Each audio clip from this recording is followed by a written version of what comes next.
Viva, seja bem-vindo ao programa Time Economia e Negócios, um programa que traz até si a atualidade econômica e também algumas análises. Muito bem, a partir desta quarta-feira, os combustíveis e outros produtos petrolíferos passam a ser mais caros, com o destaque que vai para o gás doméstico, que atingiu uma subida retumbante de 10 meticais. Vamos a seguir a acompanhar a síntese da semana.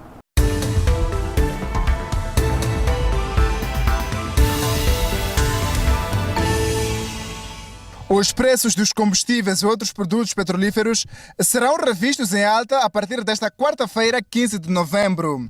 Com o reajuste, a gasolina passa dos atuais 59,52 meticais para 62,72 meticais o litro, o gasóleo de 53,38 meticais para 56,43 meticais o litro. Por sua vez, o petróleo de iluminação sobe de 43,32 meticais o litro para 44,73 meticais, enquanto o gás doméstico passa de 58,04 meticais o quilograma para 70,11 quilogramas. Por seu turno, o gás comprimido passa de 28,22 para 29,75 meticais. Importa referir que o último ajustamento de preços de combustíveis e outros produtos petrolíferos foi a 18 de outubro de 2017. Trata-se de um mercado grossista implantado no bairro de Mapombo, arredores do município de Gorongosa. É uma obra de raiz numa área de cerca de 1.200 metros quadrados e que vai englobar um parque de estacionamento de viaturas, 65 bancas para os vendedores, alpendres para os grossistas, um armazém com a capacidade para armazenar cerca de 20 mil quilos de produtos, para além de um balneário público e um tanque cisterna de água potável. As referidas obras irão ser entregues até janeiro de 2018, segundo avançou Black Amade, engenheiro da obra.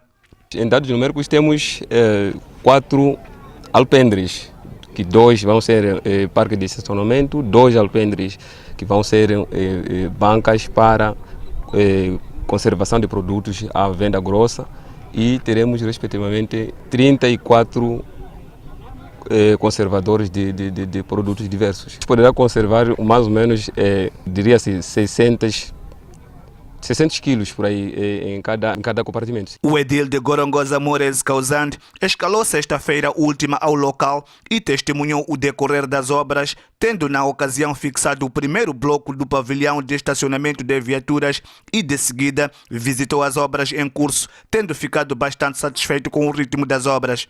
Moraes Causante apontou como estratégico a implantação do mercado grossista na zona considerada rural daquela autarquia. O nosso município é um município rural de potencial agrícola, e a maior parte da nossa receita vem a partir da venda de vegetais. A maior parte dos municípios vendem em condições inadequadas. Portanto, pensamos este projeto junto com o nosso parceiro, a União Europeia, para podermos colocar aqui mesmo no bairro de Mapombo, porque é uma zona que limita o município com o distrito. Essa estratégia vai nos permitir com que a população que reside fora do município traga os seus produtos para vir comercializar aqui. Ao trazer os produtos para vir comercializar aqui, o município logicamente terá que cobrar uma taxa. Então, é uma forma indireta do município poder coletar a taxa que a lei não permite que se colete às pessoas que não vivem dentro da autarquia. Vai permitir com que o município, dentro do seu programa de vendas, procure um dia da semana para poder fazer uma venda grossa. Nessa altura vai poder isentar as taxas aos vendedores. Não só, como também isso vai permitir com que evite o atual cenário em que as pessoas trazem repolho, trazem tangerina, concentram no centro da vila e há muita produção de resíduos sólidos. Foram investidos nesta obra cerca de 20 milhões de meticais provenientes do Fundo da União Europeia. Para além de trocas comerciais, será também um local de lazer, tendo em conta que o mercado irá promover feiras agrícolas e que nesta data serão isentas as cobranças das taxas municipais.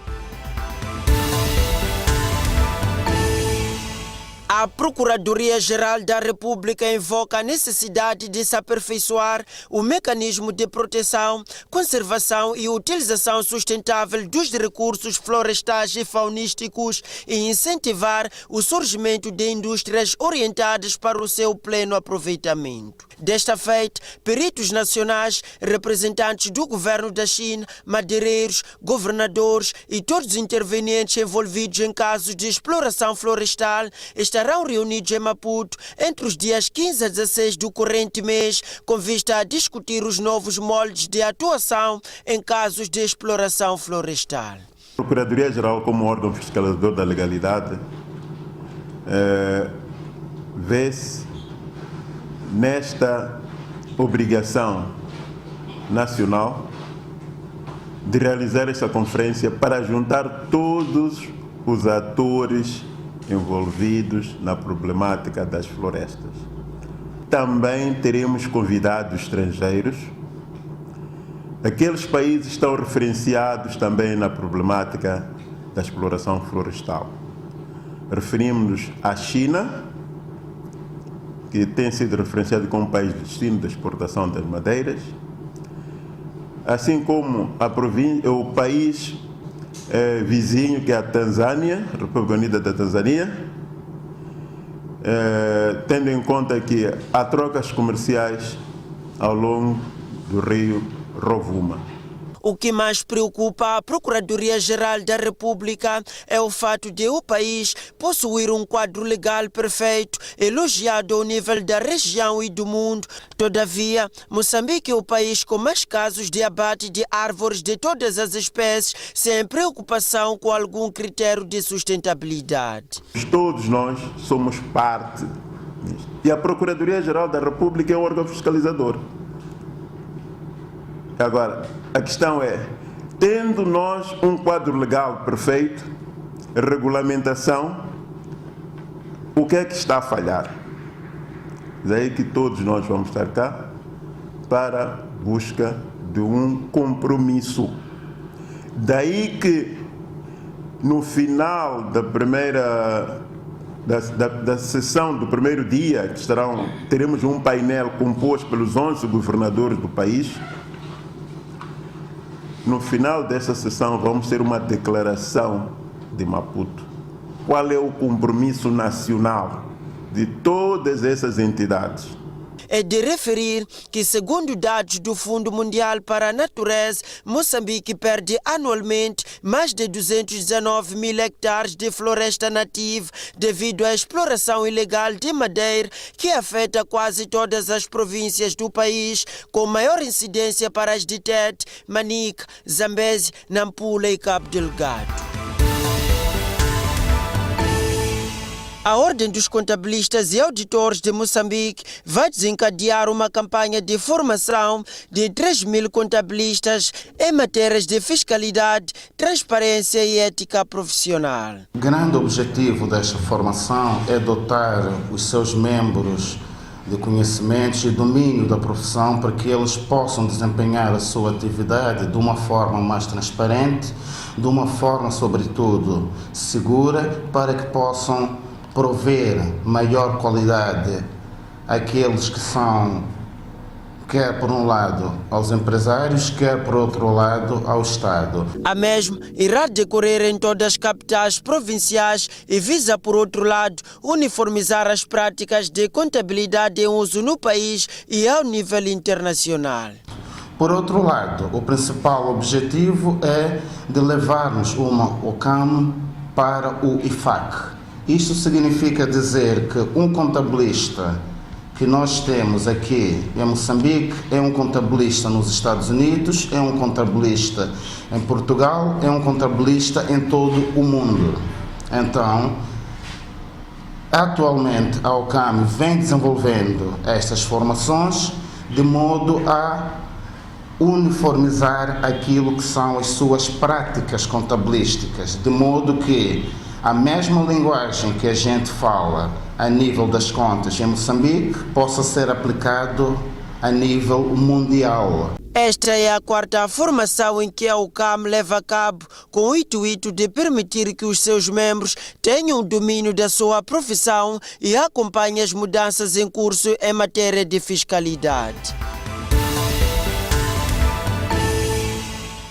Falando à margem da segunda conferência de investimento organizada pela Financial Times, subordinada ao tema Reduzindo Risco em Investimento através de melhores práticas de negócio, o administrador delegado do Standard Bank disse que não tem dúvida de que a economia moçambicana está a registrar sinais de recuperação depois de choques internos e externos caracterizados pela destruição de infraestrutura devido a intensas chuvas registradas no ano passado, bem como da retirada do apoio ao Orçamento Geral do Estado por parte dos doadores internacionais. Claro que a economia do nosso país enfrentou algumas dificuldades nos últimos tempos que causou um ligeiro abrandamento no ritmo de crescimento, dado que a economia já tinha crescido nos últimos anos num ritmo muito mais rápido. Mas a nossa perspectiva continua animadora. A economia, o país tem grandes potenciais e a perspectiva é que a economia vai retomar a crescer nos mesmos ritmos nos últimos anos, mas sempre há desafios que temos que ultrapassar nos próximos meses e claro que o governo está a prestar atenção a esses desafios. São os desafios que não podemos fugir deles, mas são necessários também ultrapassar para que a economia volte a crescer no mesmo ritmo. Mas há condições para que a economia cresça de uma maneira muito mais rápida, porque precisamos também que não é só crescer, mas ser inclusivo para ajudar a melhorar a vida dos moçambicanos. O otimismo do administrador delegado do Standard Bank baseia-se nas seguintes teses. Mas nós podemos ver a taxa de inflação que foram publicadas ontem. A inflação passou para um dígito. Não sei se já notificaram. Então, esta tendência aqui esperamos continuar até o final do ano. Vai facilitar também em termos de melhoramento no ambiente macroeconômico. Mas acredita que vai fazer se sentir na maioria dos moçambicanos? Se a inflação está a baixar, a taxa de juros tem que baixar e vai baixar. Isso vai ajudar a sentir na maioria do povo moçambicano. No entanto, apesar do otimismo de Chuma Nhoncocha, diz que há ainda desafios por ultrapassar que estão a merecer a atenção do governo moçambicano, como é o caso da restauração da confiança dos doadores internacionais para voltar a apoiar o Orçamento Geral do Estado. Quanto ao Standard Bank, diz que está neste momento a investir em áreas vitais para poder impulsionar o desenvolvimento econômico nacional. A agricultura é uma das áreas que estamos a apostar. Temos uma equipa dedicada da área, temos as pessoas bem formadas, estamos a apostar nas áreas de mineração, estamos a apostar nas áreas de gás e óleo, estamos a apostar nas áreas de infraestrutura. Somos um dos maiores, um dos bancos que financia maiores projetos de desenvolvimento de infraestrutura aqui em Moçambique, podem verificar. Transporte e logístico são os setores que apostamos aqui, e telecomunicação, sem esquecer comunicação também. São setores que estamos a apostar neles e acreditamos que vai ajudar a crescer esta economia moçambicana. Refira-se que o Standard Bank é um dos maiores bancos internacionais que operam no mercado nacional, cuja sua aposta em termos de investimento é o financiamento de projetos agrícolas. Pronunciando-se à margem da assinatura do Acordo de Apoio à Resiliência às Mudanças Climáticas no setor da agricultura, que teve lugar na quinta-feira passada entre a Áustria e a FAO, o conselheiro da Embaixada da Áustria em Moçambique disse que a retoma do seu país no apoio ao Orçamento Geral do Estado moçambicano dependerá dos resultados de investigação que neste momento estão a ser levados a cabo pela Procuradoria-Geral da República. No entanto, aquele diplomata diz que enquanto o apoio geral do Estado continuar suspenso, o seu país continuará a apoiar financeiramente Moçambique, mas em áreas ligadas ao combate à pobreza.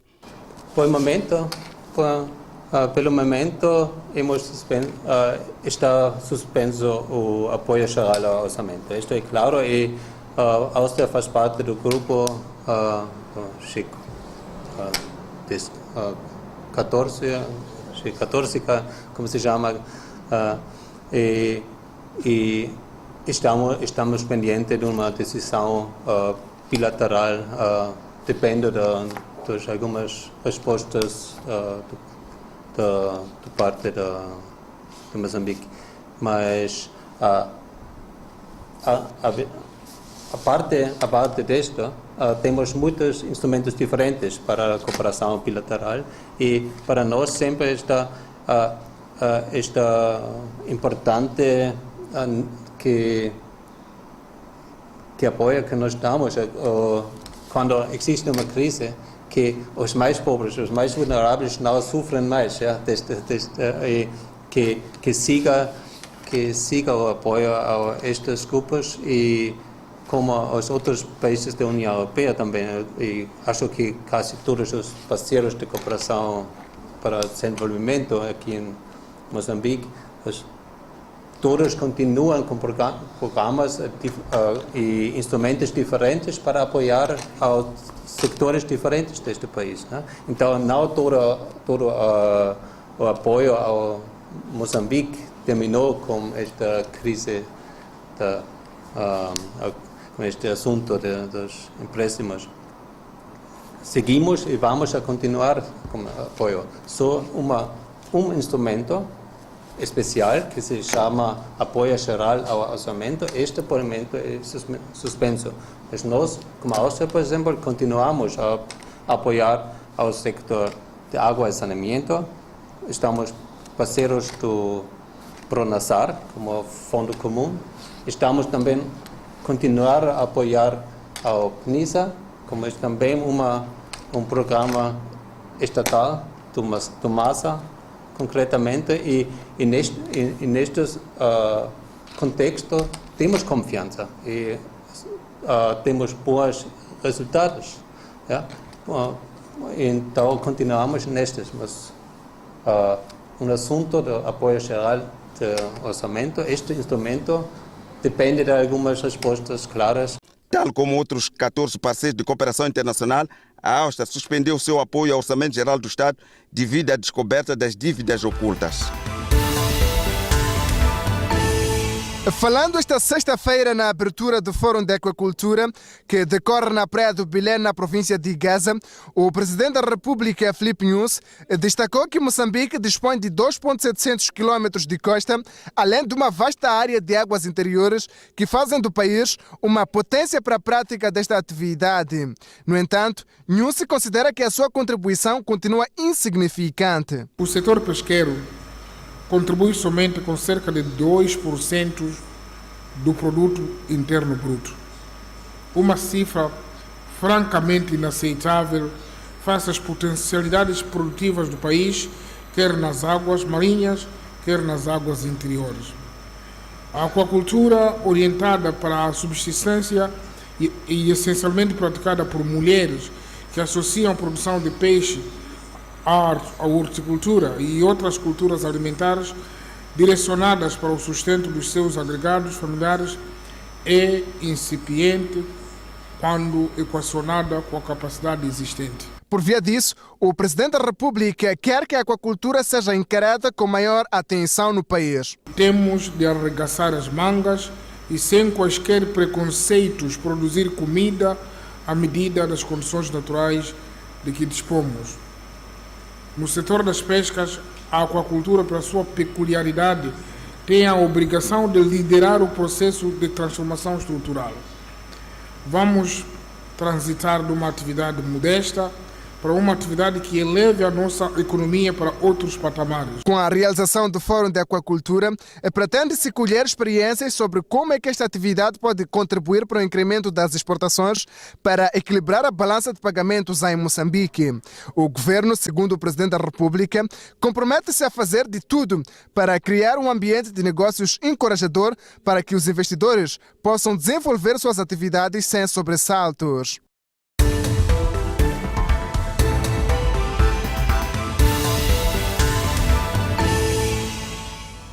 Depois disto, vamos ao espaço de entrevista onde estivemos a conversar com Alcides Sitoy, economista e jurista. Ora viva, seja bem-vindo ao espaço de entrevista do programa Time Economia e Negócios. Hoje trazemos Alcides Sitoy, que é jurista e também economista, para nos ajudar a analisar um tema que está até a dar nas vistas no ambiente de negócios e também na economia. Trata-se das medidas que a autoridade tributária tem vindo a tomar de forma a alcançar aquilo que são as metas traçadas para o ano de 2017.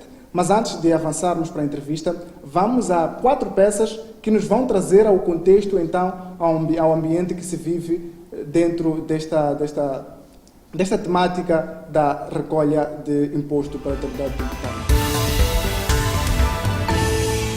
As auditorias e fiscalizações internas efetuadas aos estabelecimentos comerciais, instituições públicas e privadas não estão a convencer a autoridade tributária. Por via disso, arranca esta segunda-feira, na província e cidade de Maputo, uma campanha de auditorias e fiscalizações às empresas e estabelecimentos comerciais, com vista a melhorar a cobrança de impostos sobre o valor acrescentado.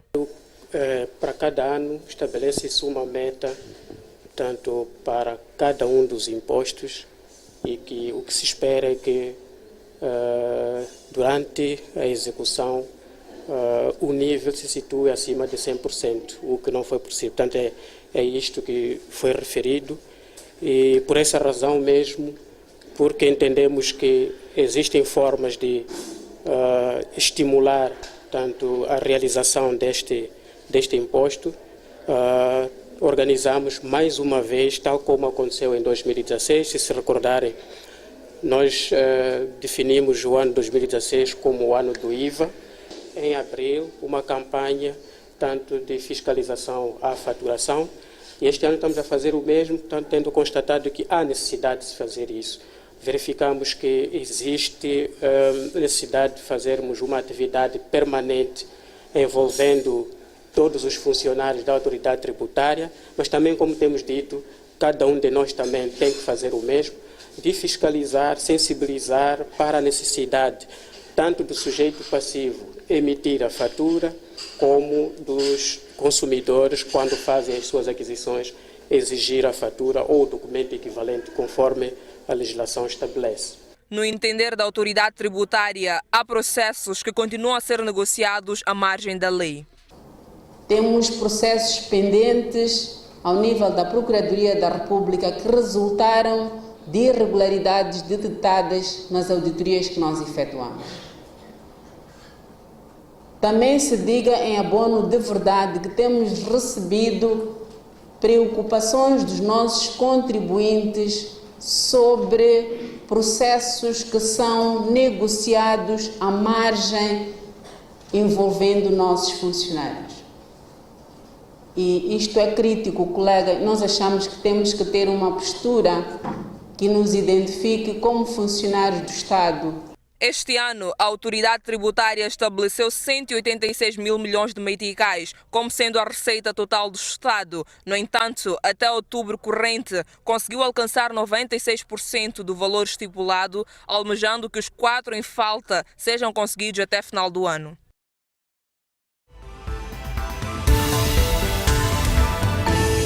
A autoridade tributária de Moçambique iniciou nesta segunda-feira na cidade de Maputo com a campanha de monitoria dos mecanismos de cobrança do imposto sobre valor acrescentado nos estabelecimentos comerciais para apurar o nível de execução. No final das visitas, a autoridade tributária diz ter gostado do que viu, apesar de algumas irregularidades detectadas. Mas, no geral, a nossa imagem é positiva. Verificamos apenas uma irregularidade na incidência na matéria coletável. As 2 lojas estão a incidir a matéria coletável no valor deduzido dos descontos que eles oferecem ao cliente, o que está errado. Deixamos as devidas recomendações que devem corrigir, portanto a incidência deve incluir, na incidência deve-se incluir o valor do desconto, portanto o preço total incluindo o desconto, porque o desconto é a opção da própria loja dar ou não ao cliente. Fora isso, em termos daquilo que são os ditames exigíveis para as faturas, estão lá observadas. As duas lojas usam faturas por computador, não existem irregularidades nas faturas, elas conferem com aquilo que é exigível por lei. E nesta loja particularmente conseguimos verificar e conferir a autorização que foi dada pela autoridade tributária de se emitir a fatura por computador. Portanto, podemos afirmar que sim, que estão regularizadas. Para os próximos dias, a autoridade tributária diz que pretende expandir a campanha para os bairros, visto que é nestes locais onde estão concentrados a maior parte dos agentes econômicos. A nossa economia é muito dominada pelo setor informal, o que exige de nós maior capacidade de captação desta componente do setor informal.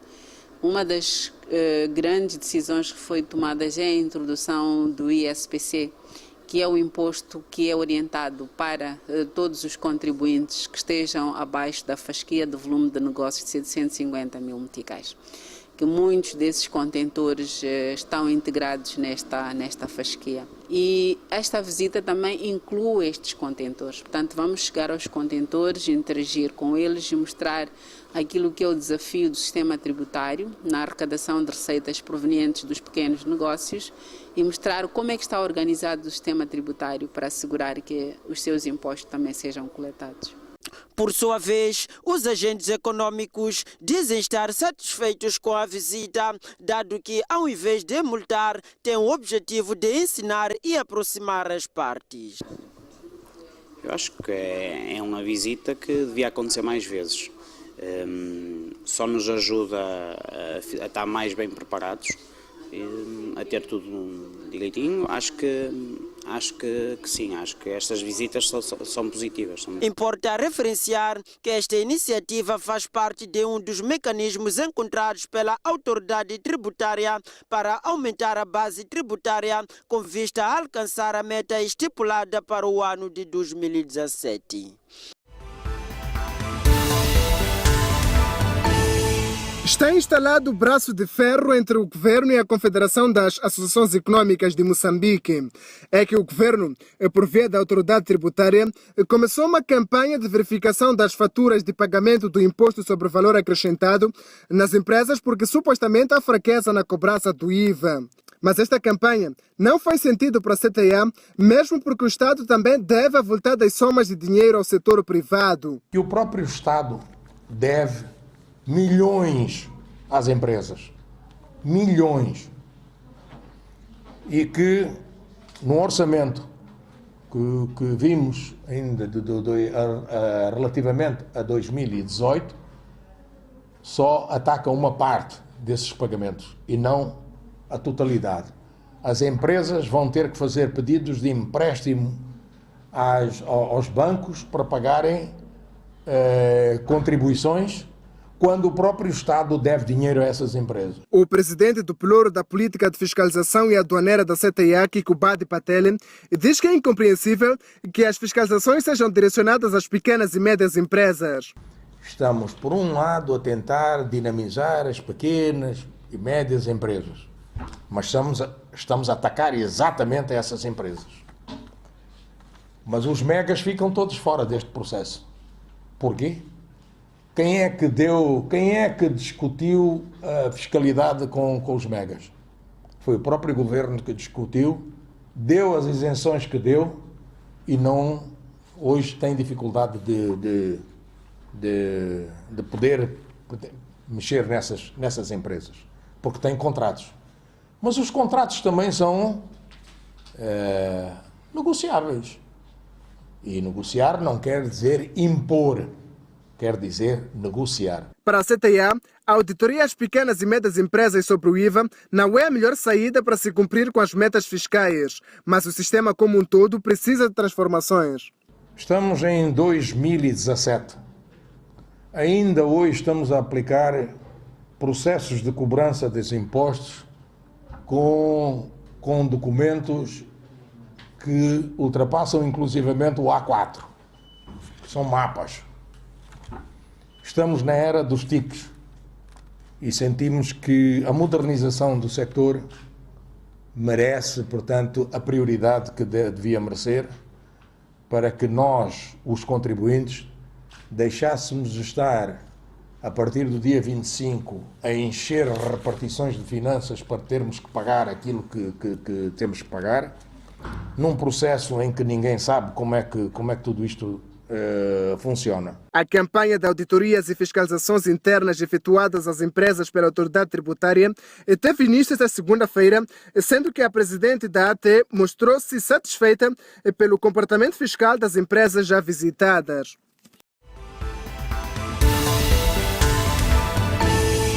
É uma prática que, segundo a autoridade tributária, vem tendo espaço desde 2013, mas com a campanha de monitoria das faturas de pagamento dos impostos, nos últimos dias têm sido mais facilmente detetáveis.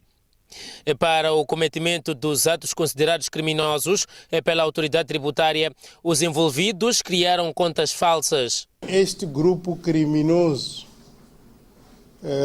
que envolvia poderiam ser funcionários, contabilistas, instituições bancárias, consistia primeiro na abertura de contas bancárias que tinham nomes similares aos nomes ou designações das unidades de cobrança da autoridade tributária.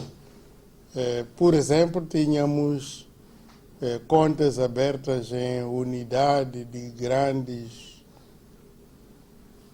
consumidores, repartição de finanças, primeiro B. Nesta terça-feira, foram detectados casos de desvio de cheques de impostos em 3 empresas, onde estavam envolvidos no total 180 milhões de meticais. Daqui, há medidas que a autoridade tributária recomenda. Nós orientamos, através de várias circulares, que os cheques devem ser cruzados e devem ter lá a inscrição pagamento de dívidas ao Estado. Isto vai permitir que instituições bancárias sérias nunca possam descontar, senão para a conta que seja do Estado. Com a campanha de verificação das faturas de pagamento do IVA, a Direção dos Impostos diz estar cada vez mais próxima das metas traçadas para este ano. Para trás, conferimos as 4 peças que nos trouxeram ao contexto. E para começar, vamos saudar o nosso convidado, obviamente, e agradecer pela presença e falar das possíveis pressões inflacionárias referidas pelo governador do Banco de Moçambique na última conferência de imprensa. Qual seria a utilidade do imposto, então, de uma recolha mais forte para atenuar essas pressões inflacionárias? Bom, obrigado pelo convite e por esta oportunidade de comentar este tão importante tema para o ambiente de negócios em Moçambique. Bom, como se sabe, a situação que o país está a viver é uma situação totalmente desafiadora, algo que se calhar não temos tanta experiência anterior vivida, mas o ponto é que o Estado está numa situação em que tem que capitalizar ou esforçar-se no máximo para obter dinheiro e como por via dos financiadores, dos doadores, a posição do país é delicada, a credibilidade do país está a ser discutida, está a ser colocada em causa. A alternativa que o Estado tem é de ampliar a sua fonte de receitas internas, e isto passa necessariamente por proceder a alguma fiscalização. É importante dizer que o pagamento do imposto por parte das empresas tem 2 formas de ocorrer. Há um momento inicial em que as empresas declaram o imposto junto da autoridade tributária e procedem a um pagamento com base na sua declaração de rendimento. Agora, a lei abre espaço para que a autoridade tributária fiscalize de forma a confirmar a validade da declaração de rendimentos efetuada. Ora, numa situação em que o nosso Estado está numa situação eventualmente frágil ou de metas não cumpridas no que respeita à coleta de receitas internas, o que se está a fazer é fiscalizar para ver se há possibilidade de existirem algumas empresas que não tenham declarado devidamente os seus impostos e com isso cobrá-las a diferença que existe. Obviamente que isto pode ser discutido em todas as perspectivas, sobretudo da perspectiva de até onde isto vai conferir tranquilidade, vai conferir estabilidade ao nosso ambiente de negócios. E também podemos discutir a questão da oportunidade desta medida, porque a autoridade tributária, como um órgão da administração pública, rege não só por um princípio da legalidade, mas também por um princípio da oportunidade, que se vê que as decisões da administração pública devem ser também devem seguir este princípio da oportunidade, devem ser decisões oportunas.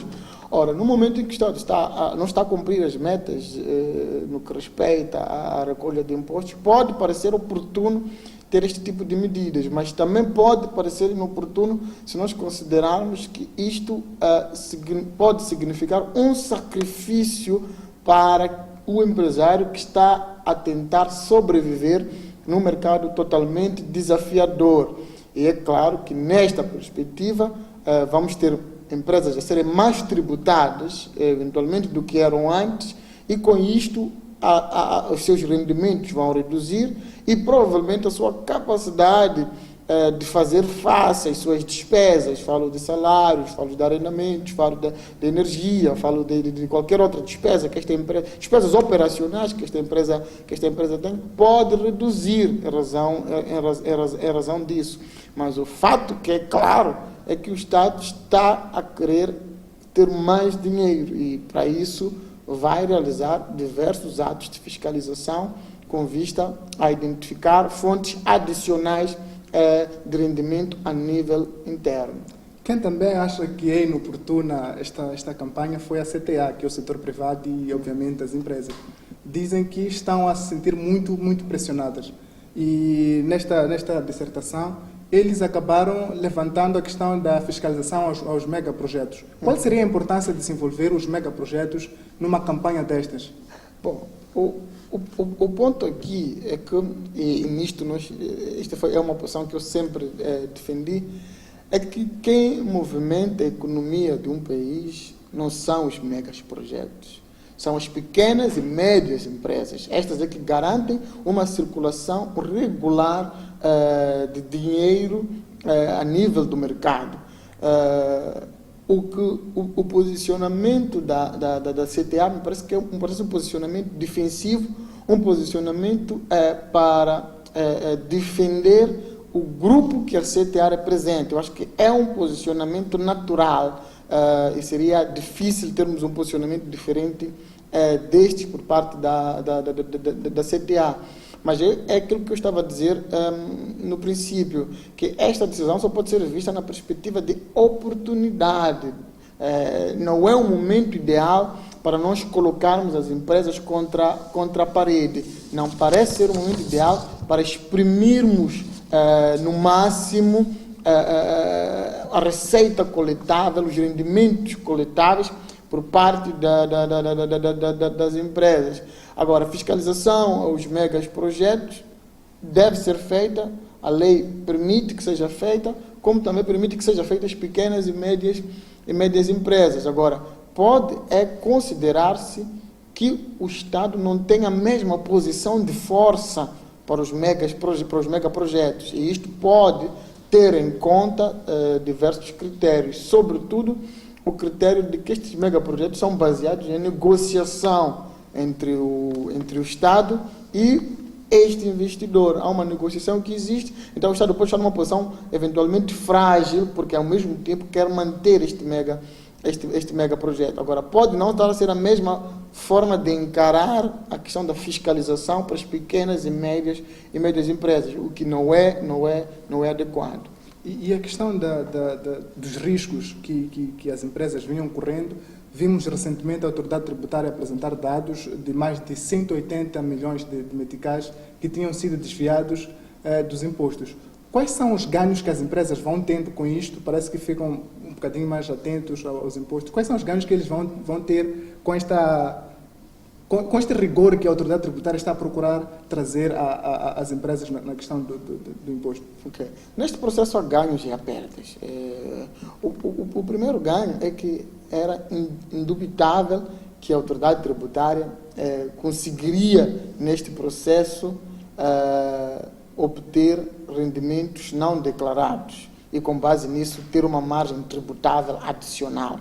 Era e é indubitável que isto vai continuar a acontecer, porque, como eu disse, o sistema que nós temos na nossa lei é o sistema do declarante ou do contribuinte declarar por si próprio os rendimentos e a matéria coletável com base nisto. Agora, obviamente que este empresário pode, numa e noutra situação, declarar menos do que ele realmente ganhou e com base numa fiscalização isto ser aferido. Agora, o problema, eu acho que, e é o que está a ser discutido, é a questão do timing, porque esta cultura deveria ter sido criada, não deveria ser um momento de necessidade, um momento de aflição para todos os lados, quer para o empresário, quer para o Estado. Não deveria ser neste momento de aflição que se procede a este tipo de atitudes, porque se de um lado nós estamos a falar de identificar uma matéria coletável que não tenha sido declarada, do outro lado também estamos a falar eventualmente das multas aplicáveis pela sonegação ou pela evasão fiscal. Então, é nesta perspectiva que volta-se a colocar aqui a questão do timing, a questão da oportunidade desta medida. Mas é óbvio que a vantagem maior que vai existir é que o Estado sempre vai identificar uma matéria adicional para recolher em termos de rendimento, isto é inevitável, mas a desvantagem aparente, e se calhar é mais real do que aparente, é que até onde isto vai permitir que as empresas continuem a existir. Porque as empresas, grande parte das empresas, estão neste momento a reduzir pessoal de trabalho, a reduzir despesas. Então, quando há uma fiscalização neste momento, e essa fiscalização determina um montante avultado por ser pago, e eu não sei em que condições está a ser feita a cobrança, em termos de pagamento que deve ser feito, se é imediato, estão a negociar-se condições de pagamento, eu ainda não tenho esta informação, mas isto pode determinar algum sufoco para o empresário. E é nesta altura que nós temos que pensar, como Estado, o que é que nós queremos? Queremos recolher o máximo de impostos, nem que isso determine a morte, entre aspas, do contribuinte, ou queremos tributar o possível para garantir que este contribuinte continue a produzir rendimento e a garantir que também, com a mesma regularidade mensal ou anual, teremos mais impostos para recolher. Eu acho que é este o dilema que a autoridade tributária deve encarar e deve ter uma solução que beneficie tanto o setor privado como o setor público. E de forma um bocadinho mais breve, vamos agora usar o seu lado de jurista, para que nos diga qual seria a relação ideal que se deve criar entre o Estado, melhor, neste momento estamos a falar da autoridade tributária, entre a autoridade tributária e a CTA, olhando para aquilo que são as suas atribuições. A CTA é preciso primeiro esclarecer que a CTA é o braço do Estado no diálogo com o setor privado. A CTA é um parceiro estratégico para o Estado, é um parceiro que o Estado deve aproveitar no máximo. E este aproveitar que eu estou aqui a referir significa que, por exemplo, não seria de todo mal, a hipótese do Estado, eventualmente, a autoridade tributária, ter antes alguma conversa com o setor privado, a referir que, olha, nós vamos iniciar vamos iniciar alguma fiscalização, temos suspeitas de existirem várias empresas, apelamos que comecem a regularizar a vossa situação fiscal, porque se nós realizarmos esta fiscalização e identificarmos, teremos uma mão, se calhar, um pouco mais dura. O que eu quero dizer é que há sempre duas hipóteses de agir quando o setor privado está do seu lado. Você pode encará-lo como inimigo ou você pode encará-lo como parceiro no cumprimento das suas metas. Eu acho que é aqui que pode estar a haver algum problema. Por isso estamos a ter uma situação em que o setor privado, através do CTA, está a defender a falta de oportunidade da medida, no sentido de que esta medida não é adequada, não é correta, não é oportuna, e depois temos o Estado a dizer que, olha, isto é adequado, isto é oportuno, já angariamos 180 milhões e vamos angariar mais. A que custo? Ainda que isto determine, eventualmente, a morte, entre aspas, de algumas empresas, a falência, a insolvência de algumas empresas, ainda que determine isto, nós vamos continuar. Então, eu acho que é este ponto que está a faltar. O CTA é um parceiro do Estado, é um parceiro útil que deve ser aproveitado sempre que existam situações que têm a ver com o ambiente de negócios em Moçambique. O setor informal, como é que deve ser envolvido nisto, de forma a não criar aquilo que já estava a falar, a questão da oportunidade e olhando para o momento em que o país se encontra? O setor informal também é um setor que eu acho que o Estado deve repensar, porque o setor informal tem 2 ou 3 aspectos a considerar. O primeiro aspecto é que o setor informal é um setor que, em princípio, está alheio aos impostos aplicáveis. Segundo, é que o setor informal igualmente não tem o mesmo custo de sobrevivência ou de operacionalidade que o setor formal. Então, é uma concorrência, só por estes 2 aspectos, é uma concorrência desleal. Um paga impostos, outro não paga impostos. Um tem custos de manutenção, porque está a realizar de operação, porque está a realizar a sua atividade de forma muito formal, e o outro não tem qualquer custo. E terceiro e último aspecto é que muitas vezes há mesmo os produtos que estão a ser vendidos. Há empresas que estão a vender material de construção, há estaleiros que estão a vender material de construção e não estão a pagar qualquer imposto, mas estão a vender os mesmos produtos. Então é preciso ter uma abordagem totalmente diferente para este setor formal. Nós temos que ter, em termos de política, tem que ficar claro o que é que nós queremos fazer com o setor informal. Queremos mantê-lo nos moldes que está a ser um prejuízo para o setor formal, que é aquele que contribui para a sobrevivência do Estado. Queremos eliminá-lo, e se queremos eliminá-lo, que medidas nós queremos utilizar para que isto aconteça? Só para termos uma ideia do que estou a dizer, tempos atrás o município de Maputo tinha dito que iria eliminar o comércio informal, o comércio nos passeios, a venda de produtos nos passeios. E houve uma guerra a razão disto. Houve uma guerra que aparentemente foi vencida por estes comerciantes informais.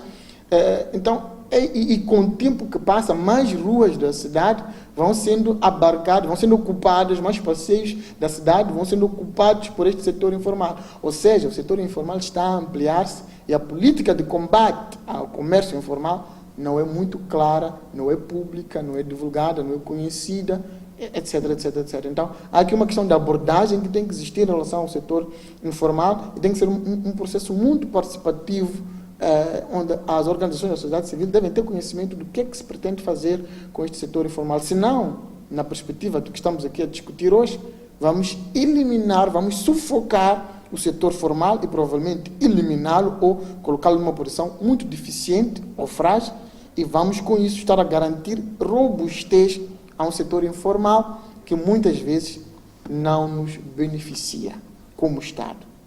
Bem, o tempo já está um bocadinho mais escasso, mas em breve, em jeito de considerações finais, gostaríamos que nos desse a sua opinião e as suas propostas numa altura de crise em que o país se encontra. Qual é a melhor forma que o Estado devia adotar para poder arrecadar mais imposto, mais fundo, mas sem sufocar, como vinha aqui dizendo, os operadores?